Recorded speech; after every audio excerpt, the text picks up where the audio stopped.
तो यहाँ next episode की शुरुआत बिल्कुल उसी सीन से शुरू होती है जहाँ पर हम देखते हैं कि यूहाओ को टैंग सेंग ने किक आउट करके वॉर्नुम के सोल सी से बाहर पटक दिया था।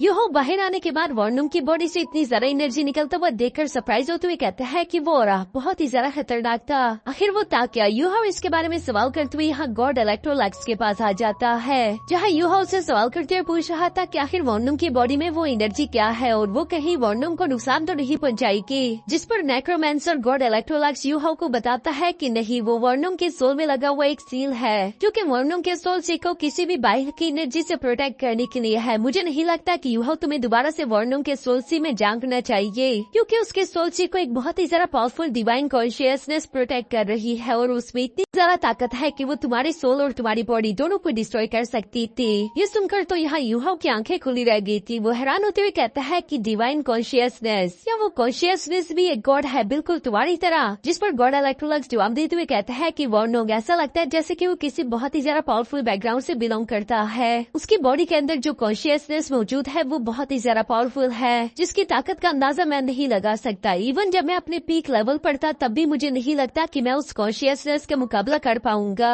उसके साथ फाइट करना बहुत ही ज्यादा खतरनाक साबित हो सकता है। यहाँ दोस्तों, पिछले कुछ दिनों से लगातार मुझे आप में से कई सारे लोग यही सवाल करते जा रहे थे कि अगर गॉड इलेक्ट्रोलैक्स और टैंग सेंग की फाइट हो जाए तो इन दोनों में से कौन जीतेगा। अब यकीनन आप लोगों को आपके सवाल का जवाब मिल चुका है, क्योंकि टैंग सेंग बहुत ही ज्यादा पावरफुल है। गॉड इलेक्ट्रोलैक्स नेक्रोमैंसर की पावर भी एक जमाने में काफी अच्छी थी, लेकिन इस वक्त वो काफी ज्यादा कमजोर होकर बस एक कॉन्शियसनेस ही रह चुकी है। जबकि दूसरी तरफ टैंग सेंग पूरी तरीके से जिंदा और सलामत है, इसलिए इन दोनों की ताकत का अगर मुकाबला किया जाए तो यकीनन टैंग सेंग इस वक्त जीत जाएगा। इसके बाद दूसरी तरफ हम देखते हैं कि वॉर्नुम, जिसकी बॉडी से काफी ज्यादा एनर्जी निकल रही थी, वो अब दोबारा से जमीन पर आकर खड़ा हो गया, जिसे यूहाओ देखते हुए कहता है कि वॉर्नुम आखिर तुम हो कौन? वो ये सब धीरे से कह रहा था क्योंकि अब यूहाओ भी जानना चाहता है कि आखिर वॉर्नुम है कौन। दूसरी तरफ तभी अचानक वॉर्नुम होश में आ गया था, जो कि यूहाओ को यहाँ जमीन पर बैठा हुआ देखकर फौरन उसके पास आते हुए कहता है कि यूहाओ तुम ठीक तो हो ना? जिस पर यूहाओ जवाब देते हुए कहता है कि हाँ सब कुछ ठीक है, बस मैं जब तुम्हारे सोल सी में देख रहा था तो उस वक्त मेरी काफी ज्यादा एनर्जी कम हो गई और इसलिए मैं थोड़ा थका हुआ महसूस कर रहा हूँ। और जहाँ तक तुम्हारे सोल सी का सवाल है तो वहाँ पर मुझे कोई भी अजीब चीज नहीं दिखी। जो सुनकर वॉर्नुम आसपास की जगह को साफ करते हुए यूहाओ से कहता है कि दोबारा ऐसा कभी मत करना,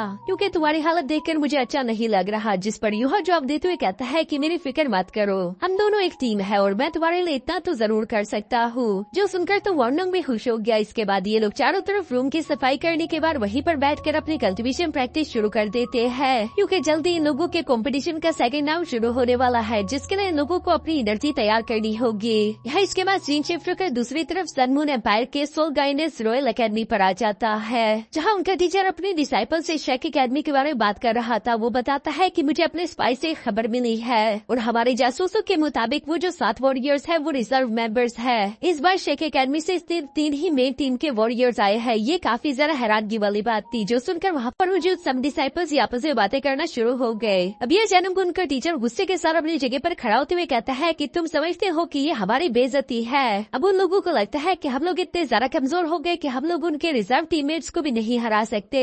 वो अपने टीम के एक डिसाइपल रोलोंग से कहते हैं कि रोलोंग, चाहे कुछ भी हो जाए तुम्हें इस बार शेक एकेडमी से बिल्कुल नहीं हारना। अगर तुम उन लोगों से हार गए तो ये बिल्कुल भी अच्छा नहीं रहेगा। क्योंकि साथ ही साथ हम यहाँ पर होम चेन को भी देखते हैं, जो कि काफी ज्यादा एटीट्यूड के साथ शेक एकेडमी के डिसाइपल्स को कम समझने की गलती कर रहा था। उसका मास्टर उसे समझाने की कोशिश करते हुए कहता है कि तुम शेक एकेडमी को कम नहीं समझ सकते। जिस पर होमचेन जवाब देते हुए कहता है कि मेरा मुकाबला सिर्फ मैं ही कर सकता हूँ, मेरे अलावा कोई नहीं। और यही कहते हुए वो एटीट्यूड के साथ वहाँ से चला गया, क्योंकि उसे खुद पर कोई जरा ही गरूर था। इसके बाद हम लोगों को नेक्स्ट डे कंपटीशन वाला दिन दिखाया जाता है, जहाँ पर कंपटीशन को देखने के लिए कई सारे लोग आए हुए थे और वो सब लोग इस फाइट को देखने के लिए बहुत ही ज्यादा एक्साइटेड है। तभी होस्ट भी यहाँ पर अनाउंसमेंट करते हुए बोलती है कि आज के ये कंपटीशन होने वाला है किन Liang academy versus shake academy के दरमियान। जो सुनकर किन लियांग एकेडमी के डिसाइपल्स तो सामने की तरफ से आ रहे थे और ये उन्हें देखकर बहुत ही ज्यादा चीयर कर रही थी। दूसरी तरफ से 7 शेक डेविल्स भी आ रहे थे, जहाँ पर हम देखते हैं कि मिस्टर बीबी अपने दोस्तों को बता रहे थे कि बस हमें सिर्फ 2 राउंड्स और फाइट करने होंगे, उसके बाद हम लोगों के सीनियर जहाँ पर पहुँच जाएंगे। जो सुनकर जाओ खुश होते हुए कहती है कि ये तो बहुत अच्छा है। वॉर्नुम कह रहा था कि चाहे कुछ भी हो जाए हम लोग नहीं हारेंगे, जबकि जू सेंशी कह रहा था कि ये तो कोई बड़ी बात नहीं। जिसके बाद हम देखते हैं कि ये सब लोग एक टीम की तरह इकट्ठा होकर खड़े हो गए और यूहाओ इन लोगों से कह रहा था कि हम लोगों को हर हाल में जीतना होगा। जो सब कहने के बाद ये लोग भी अरीना में यहाँ पर पहुँच जाते हैं। होस्ट यहाँ पर अनाउंसमेंट करते हुए कहती है कि कि दोनों एकेडमीज के लीडर सामने आ जाओ। जो सुनकर बिल्कुल ऐसा ही हुआ, दोनों एकेडमी के लीडर सामने की तरफ आ गए। इसके बाद हम लोगों को मिस्टर बीबी के पास में दिखाया जाता है, जहाँ पर मिस यावी ने अपने डिसाइपल्स को यहाँ किन लियांग एकेडमी के बारे में सब कुछ बताया हुआ था कि किन लियांग एकेडमी के सारे डिसाइपल्स ही काफी ज्यादा स्ट्रॉन्ग है, क्योंकि वो सब के सब सोल किंग लेवल के वॉरियर्स है। यानी कि उनमें से हर एक वॉरियर के पास 5 सोल रिंग्स होगी और उन लोगों के लीडर का नाम है शेंसी। शेंसी के पास भी 5 सोल रिंग है, जिनमें से 2 येलो और 3 पर्पल कलर की सोल रिंग्स थी। और यहाँ पर शेंसी सबसे ज्यादा ताकतवर नहीं। बेशक शेंसी के 1000 स्पेयर अटैक बहुत ही ज्यादा खतरनाक है, लेकिन असल में जो तुम लोगों के लिए प्रॉब्लम क्रिएट कर सकती है वो उसके टीम के 2 कंट्रोल सोल मास्टर्स है, जिनमें से पहले का नाम लेंगुई था और दूसरे का नाम यूयान। लेंगुई यहाँ पर अपने आइस एट्रीब्यूशन की पावर्स के बारे में जानी जाती है, जबकि दूसरी तरफ यूयान अपने फायर एट्रीब्यूशन की पावर्स के बारे में। और एक बार अगर उन लोगों ने अपने डबल कंट्रोल सिस्टम को शुरू कर दिया फिर तो तुम लोगों को और भी ज्यादा केयरफुल रहना होगा। यह इसके बाद दूसरी तरफ हम लोगों को शेक एकेडमी का भी सीन दिखाया जाता है, जहाँ पर एक लड़की अपने एल्डर मास्टर मुंह से कह रही थी आखिर आपने स्टार लूवो सिटी में किसी और बैकअप को क्यों नहीं भिजवाया, क्योंकि मिस यावी ने बैकअप मंगवाई थी। अब जानते हैं ना कि वहाँ पर जो हमारे शेक एकेडमी की तरफ से फाइट करने वाली टीम है वो अभी बच्चे हैं, वो इतने ज्यादा ताकतवर नहीं कि वो हमारे शेक एकेडमी के लिए जीत सके। जिस पर मिस्टर मू जवाब देते हुए कहता है कि जीतना जरूरी नहीं है और ऑलरेडी उन बच्चों ने खुद पर मुझे काफी ज्यादा प्राउड महसूस करवा दिया, तो मुझे नहीं लगता कि हमें वहाँ पर किसी और को भेजने की कोई भी जरूरत होगी। यानी कि यूहा और उसके दोस्त जिस बैकअप टीम का इंतजार कर रहे थे वो टीम कभी आने ही वाली नहीं, क्योंकि एल्डर मू को लगता है कि अब वक्त आ गया कि हमारी नई जनरेशन इस कमांड को संभाले। और वो यूहा के बारे में जानते थे जो कि इस वक्त टीम को लीड कर रहा था। उसे पूरा भरोसा था कि यूहा और उसके दोस्त ऑलरेडी काफी अच्छा काम कर रहे हैं। वो लोग इस कंपटीशन को जीते या ना जीते इस बात से कोई फर्क नहीं पड़ता, क्योंकि उन लोगों के साथ हमारे शेक एकेडमी का फ्यूचर काफी ज्यादा ब्राइट है। जो सब कहने के बाद वापस से सीन शिफ्ट होकर यहाँ फाइटिंग अरीना में आ चुका था, जहाँ पर लॉटरी से डिसाइड हो गया कि अगली फाइट 7 वर्सेस 7 की होगी। दोनों ही एकेडमी के डिसाइपल एक दूसरे से फाइट करने के लिए पूरी तरीके से तैयार होकर खड़े हो चुके थे, जहाँ पर शेंसी अपने दुश्मनों से कह रहा था कि अब तुम लोग मेरे सबसे ज्यादा स्ट्रॉन्गेस्ट अटैक के लिए तैयार हो जाओ। शेंसी की ये कहते साथ ही वहाँ पर होस्ट में अनाउंसमेंट करते हुए कहती है कि चलो फिर इस फाइट को शुरू करो। जो सुनकर शेक एकेडमी के डिसाइपल्स ने भी अपने सोल रिंग्स को एक्टिवेट कर लिया। हम देखते हैं कि यहाँ पर मिस्टर बेबी, जू, सेंची और केटा और तीनों के पास 4-4 सोल रिंग्स थी, जिनमें से हर एक के पास 2 येलो और 2 पर्पल सोल रिंग्स थी। लेकिन तभी अचानक हम देखते हैं कि यहाँ यूहा ने भी अपने सोल रिंग्स को एक्टिवेट कर लिया और उसके पास 6 सोल रिंग्स है, सारे के सारे 1-1 लाख साल पुरानी। और तभी अचानक हम यहाँ पर देखते हैं कि जियाओ और वॉर्नोंग ने भी अपने सोल रिंग्स एक्टिवेट करने शुरू कर दी थी, जहाँ पर इस बार हम देखते हैं कि उन दोनों के पास भी इस बार 6-6 सोल रिंग्स है, जिनमें से दोनों के पास 2 yellow soul rings, 2 purple soul rings और 2 ब्लैक सोल रिंग्स थी। ब्लैक सोल रिंग्स होती है 10,000 साल पुरानी सोल रिंग। ये देखकर तो किन लियांग एकेडमी के डिसाइपल्स काफी ज्यादा शौक हो गए। उन्हें अपनी आंखों पर यकीन नहीं आ रहा था, जबकि शेंसी अपने मन में कहता है कि ऐसा नहीं हो सकता। हमें लगा था कि सिर्फ यूहाओ ही सोल एम्परर लेवल का वॉरियर है, लेकिन उसके साथ मौजूद अब ये दोनों नमूने भी सोल एम्परर के वॉरियर निकले। हम लोगों ने शायद सही से छानबीन नहीं की थी। शेक एकेडमी अभी तक अपनी पावर्स छुपा रही थी। दूसरी तरफ बाकी के सब लोग भी यहाँ ये सारा नजारा देखकर बहुत ही ज्यादा शौक थे। इवन के हम देखते sun moon empire royal academy के डिसाइपल्स भी यहाँ ये देखकर हैरान होते हुए कहते हैं शेक एकेडमी के पास 3 सोल एम्परर लेवल के वॉरियर्स है। ये तो बिल्कुल हैरानगी वाली बात है। उनके इस पावर की वजह से उनके सामने की टीम काफी ज्यादा घबरा चुकी थी। जबकि साथ ही साथ हम यहाँ पर होंग चेन को भी देखते हैं, जो कि मुस्कुराते हुए कह रहा था कि नमूने ने दोबारा से वही पुरानी ट्रिक इस्तेमाल की, क्योंकि उसे शुरू से इस बात पे यकीन नहीं था कि यूहा एक सोल एम्परर लेवल का वॉरियर होगा। वो जानता था कि यूहा किसी इल्यूजनरी ट्रिक का इस्तेमाल कर रहा है और यहाँ पर ये बात बिल्कुल सही थी। यूहा अपने इल्यूजनरी ट्रिक का इस्तेमाल करते हुए जियाओ और वॉर्नोंग को इतना ज्यादा ताकतवर दिखा रहा है। हालांकि वो खुद भी एक सोल एम्परर लेवल का वॉरियर नहीं, लेकिन असल में वो काफी ज्यादा ताकतवर है, क्योंकि उसके पास जो भी सोल रिंग्स है वो काफी ज्यादा खतरनाक है, क्योंकि उसके पास एक 1 मिलियन पुरानी सोल रिंग्स थी और दूसरी 4 लाख साल पुरानी सोल रिंग। हम देखते हैं कि यूहाओ की ये ट्रिक बिल्कुल सही से काम कर रही थी, क्योंकि दुश्मन काफी ज्यादा घबरा चुके थे और सारे के सारी ऑडियंस यहाँ पर शेक एकेडमी को ही चेयर अप कर रही थी। निसियावी भी अपने मन में खुश होते हुए यही कह रही थी कि मेरा जो प्लान था वो बिल्कुल सक्सेसफुल जा रहा है, हमने दुश्मन को डरा दिया। जबकि पास में मौजूद स्टार लूवो एम्पायर का एम्परर भी अपने मन में कह रहा था कि ये सब कैसे मुमकिन है। क्या शेक एकेडमी इतनी ज्यादा ताकतवर हो चुकी है कि उनके पास 3 सोल एम्परर लेवल के वॉरियर्स है। लगता है कि आज की ये फाइट काफी ज्यादा जबरदस्त होगी। इसके बाद हम देखते हैं कि सामने कि किन लियांग एकेडमी जानती थी कि उनका अगला स्टेप क्या होगा। शेंसी यहाँ पर अपने 4 दोस्तों से कहता है कि चलो डिफेंस विनर क्रिएट करना शुरू करो। असल में किन लियांग एकेडमी के ये 4 डिसाइपल ऐसे थे जिनका डिफेंस बहुत ही ज्यादा स्ट्रॉन्ग है। उन लोगों के राइनो शील्ड को ओपन होता हुआ देखकर यूहो भी अपने सीनियर 4 दोस्तों से कहता है कि चलो आगे बढ़ो और अटैक करना शुरू करो। जो सुनकर यूहो के दोस्तों ने बिल्कुल ऐसे ही करना शुरू कर दिया और यहाँ पर दोनों एकेडमीज के दरमियान फाइट शुरू हो गई थी, जहाँ पर सबसे पहले जियांगनियन और मिस्टर बीबी सामने की तरफ जाते हुए राइनो शील्ड से टकराकर पीछे हट जाते हैं, जबकि लियू यू ने भी अपनी आईसी एबिलिटीज का इस्तेमाल करते हुए यहाँ अपने दुश्मनों पर हमला करना शुरू कर दिया। इसी वजह से हम देखते हैं कि जियांगनियन का हार्ट फ्रीज हो रहा था, लेकिन साथ ही मौजूद मिस्टर बीबी रुकता नहीं बल्कि वो अपने थंडर ड्रैगन टेक्निक का इस्तेमाल करते हुए राइनो शील्ड पर एक पावरफुल हमला कर देता है। अनएक्सपेक्टेडली वो अटैक इतना ज्यादा पावरफुल नहीं था कि वो यहाँ पर इन 4 पिलर्स को बिखेर सके, इसलिए वो दोबारा से पीछे हट गया। गिटाओ अपने सोल गाइनेस कैनन का इस्तेमाल करते उन 4 बैरियर्स को गिराने की कोशिश करता है, लेकिन वो भी ऐसा कर नहीं पाता। जो सब देखकर मिस्टर बीबी एक बार फिर से कोशिश करने के लिए अपने थंडर ड्रैगन की पावर्स को एक्टिवेट कर लेते हैं, लेकिन इससे पहले कि वो ये अटैक चल पाते।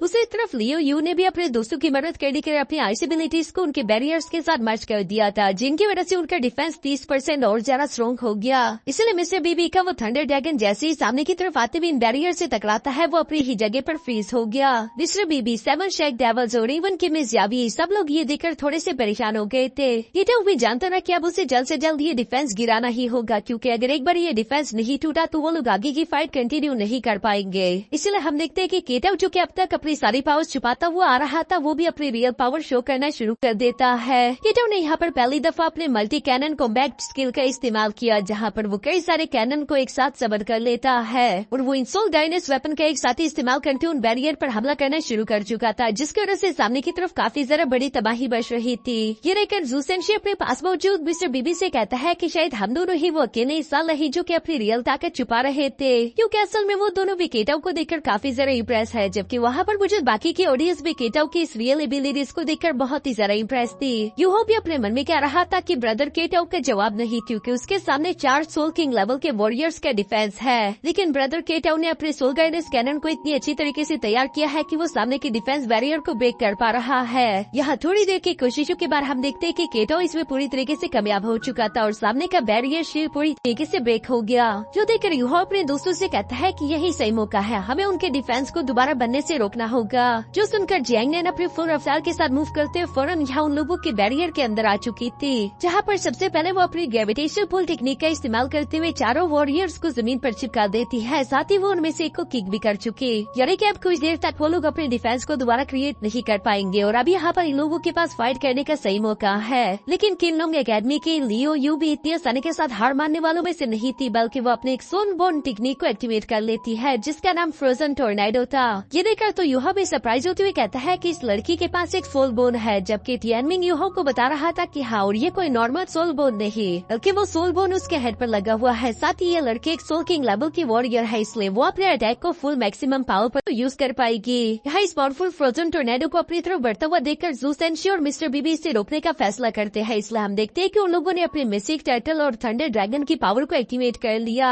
जिन दोनों की एबिलिटीज को कंबाइन करके उन लोगों ने एक स्ट्रॉन्गेस्ट डिफेंस क्रिएट तो कर लिया, जो कि उस फ्रोजन टोर्नेडो को रोक भी पा रहा है। लेकिन हम लोगों को ये बात नहीं भूलनी चाहिए कि वहाँ पर शेंसी भी मौजूद था, जिसका 1000 स्पेयर अटैक काफी ज्यादा खतरनाक है। शेंसी जो कि अपनी इसी डेडली अटैक को रेडी करने के लिए स्पेयर बाहर निकाल लेता है, साथ ही उसने यो यान से कहा कि यो यान मेरी मदद करो। जो सुनकर यो यान भी आगे की तरफ आते हुए अपने फायर एट्रीब्यूशन एनर्जी का इस्तेमाल करते हुए एक अजूरा फ्लेम यहाँ स्पेयर पर चढ़ाना शुरू कर देती है। अजूर फ्लेम जो कि ब्लू कलर की थी, उसकी वजह से यहाँ स्पेयर से काफी ज्यादा एनर्जी फ्लो कर रही थी, जो देखकर आसपास मौजूद सारे की सारी ऑडियंस बहुत ज्यादा शॉक हो जाती है। सब लोग इवन कि मिस यावी भी ये बात अच्छे से जानती थी कि शेंसी का ये डेडली अटैक बहुत ही ज्यादा खतरनाक होगा। दूसरी तरफ हम शेंसी को देखते हैं, जो कि इस अटैक को रेडी करते हुए यूहो से कह रहा था, यूहो हार मान लो, अभी भी तुम्हारे पास वक्त है, क्योंकि इस अटैक से टकराने के बाद तुम्हारी जान नहीं बचेगी। लेकिन यूहो की तरफ से कोई रिस्पॉन्स न आने की वजह से शेंसी पूरी तरीके से तैयार हो चुका था। इससे पहले कि वो यहाँ इस अटैक को यूहो पर चल पाता, तभी अचानक हम देखते हैं कि यूहो ने अपनी डिमोनिक पर्पल आइस को एक्टिवेट कर लिया, जिसका इस्तेमाल करते हुए यहाँ सोल शॉक टेक्निक से फौरन सेंशी पर हमला कर देता है। इस सोल शॉक अटैक से हम देखते हैं कि सेंशी तो पीछे की तरफ जा गिरा, लेकिन पीछे गिरने से पहले ही उसने स्पीयर को आगे की तरफ थ्रो कर दिया, जो कि तेजी के साथ यूहो की तरफ ही बढ़ता आ रहा है। ज़ूसेंशी तो ये देखकर यूहो को बचाने के लिए खुद को फौरन उसके साथ टेलीपोर्ट करके जगह रिप्लेस कर लेता है। साथ ही वो शील्ड बनाते हुए लगातार उस स्पीयर को ब्लॉक करने की अपनी पूरी कोशिश कर रहा था।